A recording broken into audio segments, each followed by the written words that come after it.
Assalamualaikum warahmatullahi wabarakatuh. Kali ini channel Eva Privat akan melanjutkan terkait dengan materi untuk wawancara yang biasa digunakan dalam seleksi beasiswa LPDP, PPG, dan guru penggerak. Ya, hal ini kita sudah masuk kepada part yang kedua. Untuk teman-teman yang baru menemukan video dari channel ini bisa mengecek part satunya di bagian deskripsi video. Nah, kali ini kita akan membahas salah satu kompetensi, yaitu kompetensi pengambilan keputusan. Ya, atau biasa dalam istilah bahasa Inggrisnya itu adalah kemampuan untuk decision making atau membuat keputusan. Nah, yang pertama, ada beberapa kompetensi yang digali saat wawancara ya. Mungkin ada sekitar 9 atau bahkan 10 lebih ya. Namun di antara kompetensi itu ada yang kita sebut dengan yang pertama tadi, pengambilan keputusan, kemudian bagaimana memulai tindakan ya, kemudian membangun hubungan kerja yang positif, apakah kandidat memiliki, yang keempat adalah apakah kandidat memiliki pengalaman terkait dengan pembinaan, kemudian apakah kandidat memiliki kemampuan untuk belajar secara terus-menerus ya, belajar terus-menerus atau continuous learning istilahnya, kemudian ada ketangguhan atau daya juang, kemudian ada seberapa dewasa atau ethical maturity istilahnya, kemudian misi dan tujuan, kemudian bagaimana kemampuan kandidat dalam managing work atau mengelola pekerjaan, dan yang terakhir adalah bagaimana kemampuan komunikasi dari kandidat ya. Jadi 10 kompetensi ini biasanya digali dalam setiap wawancara ya. Namun pada kesempatan kali ini karena terlalu banyaknya materinya, kita hanya akan berfokus kepada yang pertama, yaitu pengambilan keputusan ya. Kita akan lanjutkan kalau membuat video-video berikutnya untuk bagaimana untuk memulai tindakan dan bagaimana untuk membangun hubungan kerja yang positif ya. Nah, kita sekali lagi akan fokus ke pengambilan keputusan. Nah, namun perlu saya ulang kembali bahwa kalau kita menggunakan metode STAR ya, ini ada di video pertama penjelasan lebih detailnya. Kalau kita menggunakan teknik wawancara STAR, maka sebenarnya ini menggali pengalaman ya, menggali pengalaman.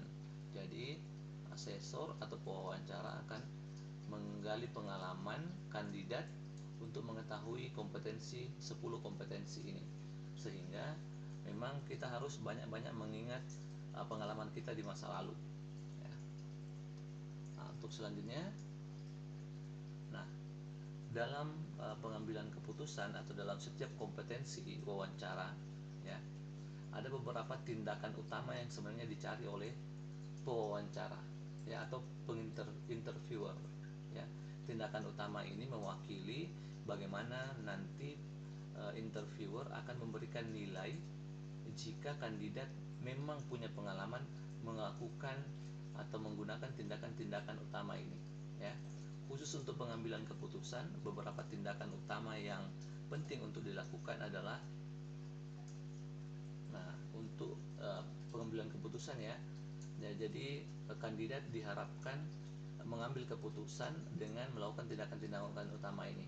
Yang pertama adalah kandidat mengidentifikasi masalah dan peluang, kemudian yang kedua memahami informasi, kemudian dalam pengambilan keputusan itu sudah ada evaluasi alternatif dan risiko, kemudian menerapkan tindakan yang paling efektif, kemudian mempertimbangkan sudut pandang pihak lain ya. Namun tentu saja tidak disebutkan seperti ini ya, harus dalam langkah konkretnya seperti apa gitu ya. Nanti saya akan berikan salah satu contoh bagaimana mengkonkretkan tindakan-tindakan utama ini menjadi hal-hal yang dapat dilakukan ya. Nah, namun sebelum itu, untuk teman-teman yang baru pertama kali menemukan channel dari Eva Privat, persilakan untuk subscribe, like, dan komen ya, untuk memotivasi kami melanjutkan video-video terkait dengan kompetensi wawancara ini. Nah, ada beberapa pertanyaan yang mungkin akan ditanyakan oleh asesor ya. Setiap interviewer mungkin berbeda dengan interviewer yang lain untuk membuat pertanyaan terkait dengan kompetensi pengambilan keputusan ini. Nah, di sini saya buatkan beberapa contoh ya, pertanyaan yang mungkin akan diajukan oleh interviewer. Yang pertama adalah ceritakan pengalaman Anda meminta pendapat orang lain dalam mengambil keputusan. Kenapa Anda melakukan itu? Tujuan apa yang ingin Anda capai? Nah, ini ya. Ini kan sudah jelas dalam soalnya disebut pengambilan keputusan. Berarti ini kompetensi pengambilan keputusan. Kemudian yang kedua, ceritakan pengalaman Anda ketika harus menetapkan prioritas dalam mengimplementasikan strategi pembelajaran yang sesuai untuk murid-murid dan seterusnya. Ya. Nah, ketiga, ceritakan ketika Anda harus melakukan riset dan menganalisis hasilnya untuk pekerjaan Anda. Seperti itu, ya. Nah, ini contoh-contoh pertanyaannya. Nah, sekarang kita lihat contoh bagaimana menjawabnya, ya. Ini contoh jawabannya untuk kompetensi pengambilan keputusan, ya. Misalkan saya menggunakan pertanyaan yang pertama tadi.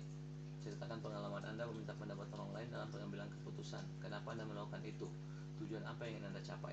Nah, tapi ingat, menjawabnya itu harus dengan teknik STAR, ya. Situation atau task, action, result, ya. Untuk teman-teman yang ini penting untuk dipelajari juga, ya. Untuk yang belum belajar terkait ini, silakan membaca di videonya, link videonya di deskripsi, ya. Link video di deskripsi.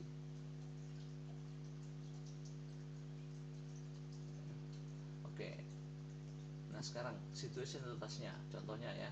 Pada tahun 2021 saya pernah mendapat tawaran untuk mengajar di 2 sekolah, satu di desa saya dan satu di kota. Saya kesulitan untuk memutuskan tawaran mana yang harus saya terima, sehingga saya meminta untuk pendapat kepada keluarga saya, ya, kakak dan orang tua saya. Pada akhirnya saya memutuskan untuk memilih di desa. Nah, itu setelah menjelaskan seperti ini, itu interviewer akan bertanya, ya, mengapa memilih di desa, ya, apa-apa saja tindakan utamanya, apa yang Anda lakukan, seperti itu.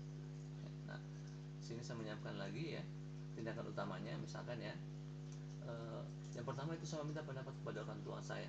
Nah, ini kalau tindakan utamanya itu meminta pendapat orang lain, ya. Kemudian saya mempertimbangkan juga besarnya gaji atau honor yang diperoleh di 2 tempat tersebut, karena meskipun di kota gajinya besar, tapi pengeluarannya juga besar. Nah, ini termasuk dalam mengidentifikasi masalah dan peluang, ya. Nah, kemudian saya mempertimbangkan juga risikonya, ya. Anggaplah sebagai seorang perempuan yang harus jauh dari keluarga, itu berisiko, apalagi saya harus ngekos dan sebagainya, ya. Nah, kemudian yang keempat, saya mencari informasi terkait 2 sekolah yang menerima saya, serta lokasinya di mana, budayanya di mana. Nah, ini terkait dengan memahami informasi. Nah, teman-teman, yang perlu saya sampaikan adalah bahwa interviewer itu cerdas, ya. Interviewer itu cerdas, sehingga teman-teman jangan mengarang cerita yang tidak ada, yang tidak pernah, tapi menggali cerita yang ada, ya. Interviewer akan tahu jika teman-teman itu mengarang cerita yang tidak pernah ada, ya. Itu mereka akan tahu. Nah, dan itu akan beresiko membuat nilai teman-teman itu rendah, ya. Nah, kembali lagi tadi di sini. Ini S-nya sudah, T-nya action-nya sudah. Nah, yang terakhir results-nya, ya. Results-nya itu harus positif, ya. Karena kalau tidak positif maka STAR-nya itu tidak lengkap. Nah, contoh, saya sangat senang dengan pilihan yang saya ambil dulu karena saat ini saya ada pengembangan karir. Sekarang saya misalkan sudah menjadi wakasek kurikulum. Nah, ini kan artinya positif, ya. Nah, dengan cara ini insya Allah nilai-nilainya itu akan menjadi lebih tinggi oleh yang diberikan oleh interviewer. Yang penting ceritanya lengkap dan cerita-ceritanya itu terbaru, ya. Baik, saya pikir cukup untuk dan bisa dikembangkan sendiri oleh teman-teman, ya, terkait dengan teknik wawancara ini, ya. Saya pikir cukup. Sekali lagi, untuk teman-teman yang merasa video-video dari channel Level Privat ini bermanfaat, sebagai bentuk dukungan kepada kami bisa klik tombol subscribe dan loncengnya supaya teman-teman memperoleh notifikasi ketika kami membuat video-video baru terkait dengan kompetensi yang ditanyakan pada satu wawancara guru penggerak, beasiswa LPDP dan PPG Prajabatan. Terima kasih banyak. Assalamualaikum warahmatullahi wabarakatuh.